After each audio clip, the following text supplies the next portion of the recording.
तो हमारा जीवन क्या होता है, आनंदमय हो जाता है। और यदि ऐसे चलते रहे, बस खाने पीने में ठीक लगे रहे, खाना पीना चाहिए, खाना को बुरी चीज थोड़ा है भाई, शरीर को स्वस्थ रखने के लिए खाना चाहिए, लेकिन खाना वो चाहिए जो शरीर के लिए लाभदायक है। मान लिया मेरे सामने बढ़िया बढ़िया पदार्थ आए जाए, अब मैं रोगी, तो क्या मतलब हुआ उनको खाने का? यदि खाऊंगा तो बिल्कुल रोगी होऊंगा। तो हमारे अंदर इतना, हमारे में इतनी क्षमता होनी चाहिए कि हमारे सामने कितने भी बढ़िया चीज रखी हो, लेकिन यदि वो हमारे प्रतिकूल है तो हमें उन्हें नहीं खाना चाहिए। जो नुकसान दे रहे हमें, बच्चे अमृति रखा, चाहे दूध ही रखा, कुछ भी रखा, लेकिन हमारे लिए जहर उस समय हो, क्योंकि हमारे शरीर में इस प्रकार का रोग हमारे हानि करेगा हो, तो इसलिए उसको हमको नहीं लेना चाहिए, तो वो हमारे लिए लाभदायक होगा। तो इस प्रकार खाना चाहिए, अच्छी चीजें खानी चाहिए शरीर को स्वस्थ रखने के लिए, क्योंकि शरीर माध्यम खलु धर्म साधन, शरीर तो क्या है, धर्म का पहला साधन है, इसके बिना हम कुछ भी नहीं कर सकते। यदि हमारा शरीर खराब हो जाए तो हम क्या करेंगे? क्या पढ़ सकते हैं? क्या दूसरे की सहायता कर सकते हैं? कुछ भी नहीं कर सकते, अपना ही काम नहीं कर सकते हम, अपना जो करना है। तो इस प्रकार शरीर का स्वस्थ रहना तो अत्यंत अपेक्षित है। तो स्वामी ने आर्य समाज का छठा नियम बनाना, संसार का उपकार करना इस समाज का मुख्य उद्देश्य है, अर्थात शारीरिक, आत्मिक और सामाजिक उन्नति करना। अर्थात शारीरिक उन्नति सबसे पहले ना, लेकिन फिर स्वामी ये भी कहते हैं कि केवल यदि शरीर की उन्नति करते रहे और विद्या का बल न बढ़ाया तो वो भी गड़बड़ है। कोई विद्या नहीं होगी, हम अपने जीवन को व्यवस्था नहीं बना सकते।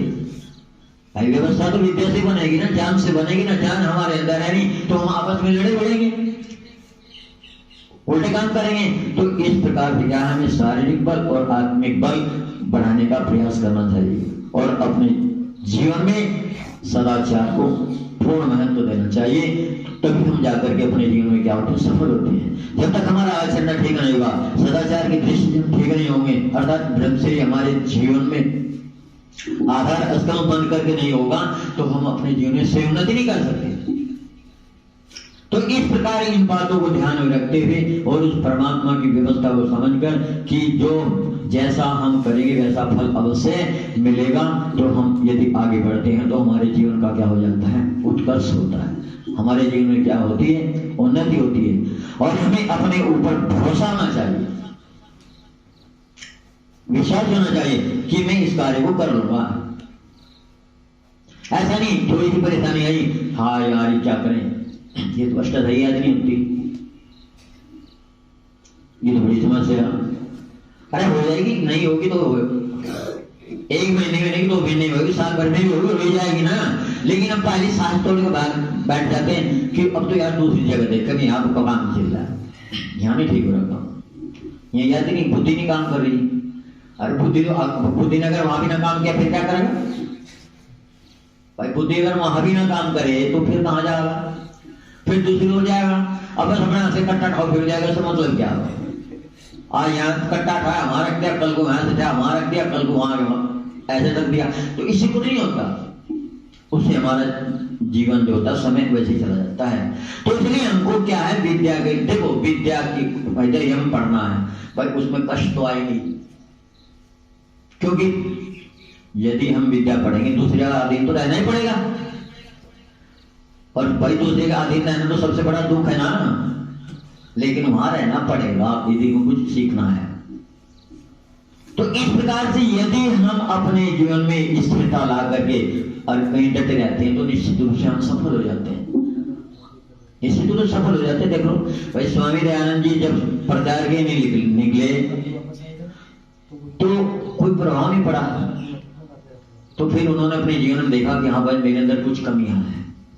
तो फिर वो क्या 2-3 साल तक एकांत में रहे और फिर उन्होंने साधना की, योगाभ्यास आदि किया, और फिर समाज में उतरे तो उसका परिणाम अच्छा आया।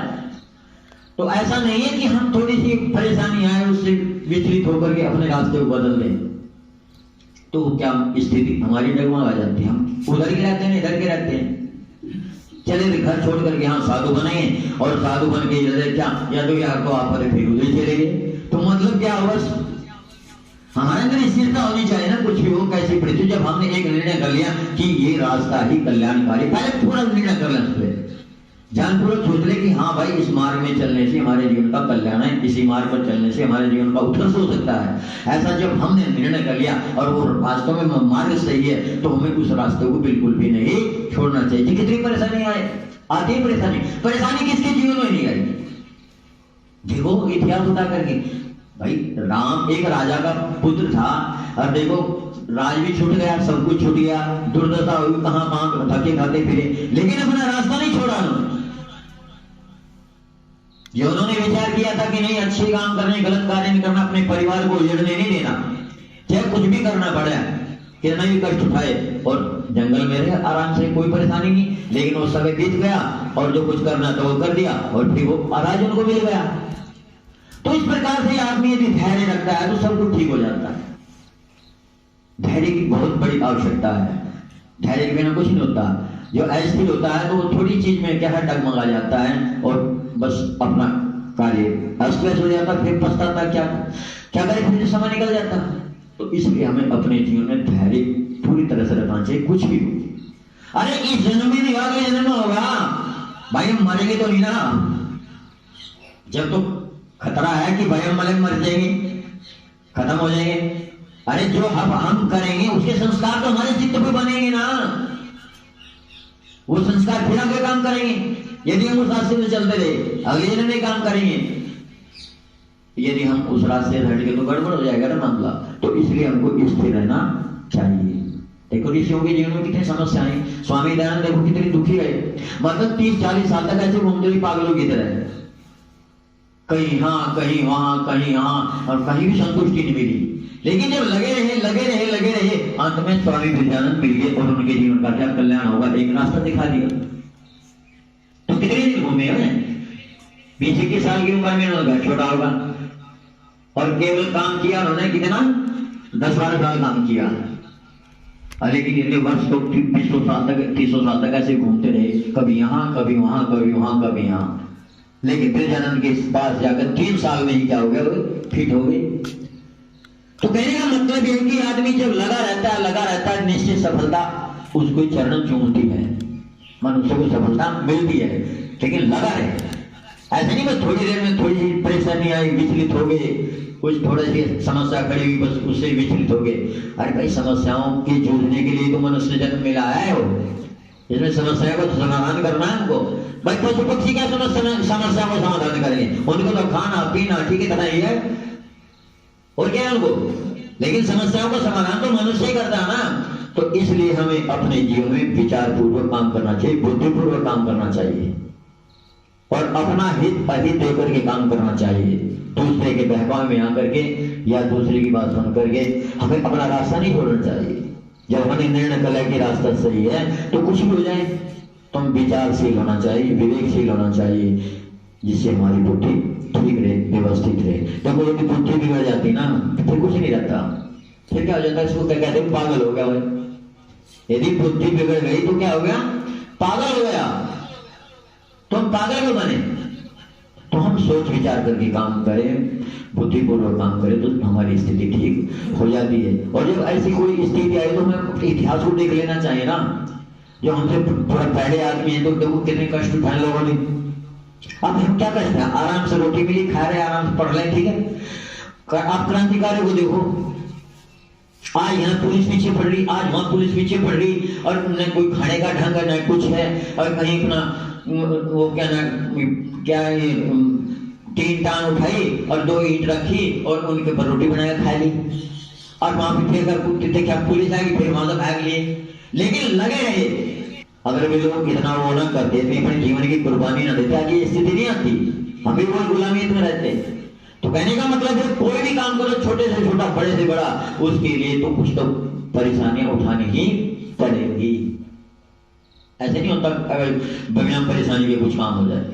एक पहलवान है, पहलवानी करता है, कितना कष्ट उठाता है, सुबह शाम लेकर के हो करना, और ये पूरा व्यायाम करना, और वो सब कुछ ठीक करना और अपने को व्यवस्थित रखना, तो क्या करके पहलवान बनता है।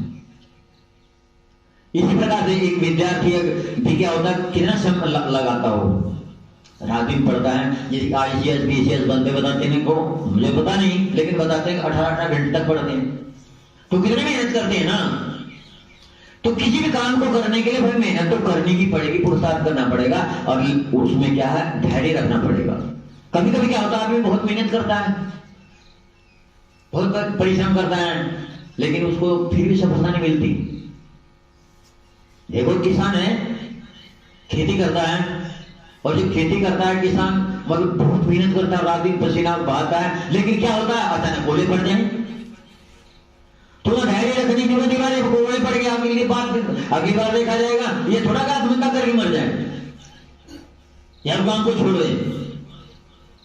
लगे रहना चाहिए, लगा रहता है किसान। अगली बार क्या होता है, फसल इतनी बढ़िया हो जाती है कि दोनों साल को भरपाई कर देती है। अब इस वर्ष की भी जो घाटा पड़ा था और अगले वर्ष की भरपाई कर देती है, आगे के लिए बच जाता है। तो आदमी लगा रहता है, तो देने वाला तो क्या है, परमात्मा है, वो देगा फल। जो भी हम कुछ कर्म करेंगे उसका फल हमको क्या है, अवश्य मिलेगा। लेकिन हमें उस परमात्मा पर पूरा विश्वास होना चाहिए। यदि हमें पूरा परमात्मा पर विश्वास है, हम डगमगा ही नहीं है। इसी का नाम तो संतोष है भाई। संतोष ये नहीं है कि भाई हम तो संतोषी हैं, बस ठीक है, मिल जाएगा, और हमें तो कुछ करना नहीं, ठीक है, जो मिल जाए, हमें कोई इच्छा ही नहीं है, ना मिले रोटी मिलेगी मिल जाएगी, नहीं मिलेगी मिल जाएगी। इसका नाम संतोष नहीं है। संतोष उसका नाम है पूर्ण पुरुषार्थ करने के बाद। पूर्ण पुरुषार्थ करने के बाद जो उपलब्धि हो, अधिक हो या थोड़ी हो, उसमें संतोष रहने का नाम क्या है, संतोष है। जैसे मान लिया ओले पड़ गए, तो ठीक है पड़ गए, तो वहां भी धैर्य रखे। अब ठीक है, परमात्मा की ऐसी व्यवस्था थी, ऐसे हमारे कुछ कर्म थी, ठीक है, ये नुकसान हो गया, तो इसमें क्या बात है, हो जाएगा, ये तो चलता रहता है, हानि लाभ चलता रहता है। तो इस प्रकार से धैर्य धारण करके जब रहता है, तो वो अगर आगे बढ़ता है, फिर उन्नति हो जाती है, जीवन में सफल हो जाता है। एक दिन वो आता है, सफल भी हो जाता है। ICS BCS वाले कितनी परीक्षा देते हैं, कई बार परीक्षा देते हैं, कई बार 2-3 बार तो वैसे अटक जाते हैं, लेकिन फिर अंत में सफल हो जाते हैं। तो ठीक इसी प्रकार हमारा क्षेत्र में ऐसा ही है। ऐसा नहीं कि एकदम ऐसा हो जाए, लेकिन आदमी को लगा रहना चाहिए। जब आदमी लगा रहता, कभी कभी ऐसा होता है कि आदमी बहुत व्यायाम करता है, खाता पीता भी ठीक है, लेकिन वो घर के कहते हैं इसको क्या बढ़ा, क्यों स्वास्थ्य बढ़ना, लेकिन वो लगा रहता है, लगा रहता है, तो अंत में उसको सफलता मिल जाती है।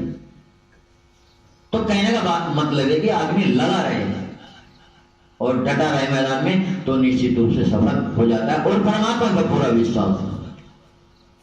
और ये निश्चित है कि हम जैसा कर्म करेंगे, परमात्मा उसका फल हमको अवश्य देगा, वो फल हमको उससे मिलना है।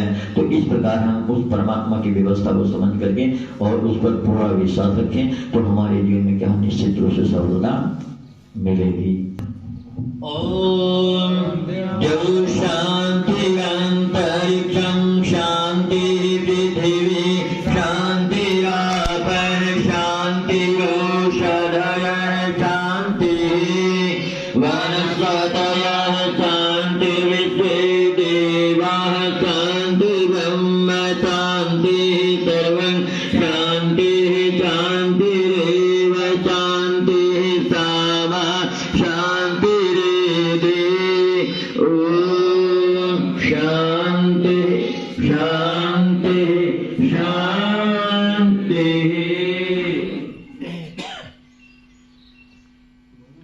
या उच्चारयेत शोभयो गुरुवर्यो विरजानंदो मर्यादा पुरुषोत्तम श्री रामचंद्र श्री स्वामी दयानंदो योगेश्वर श्री कृष्णचंद्र आर्यावर्त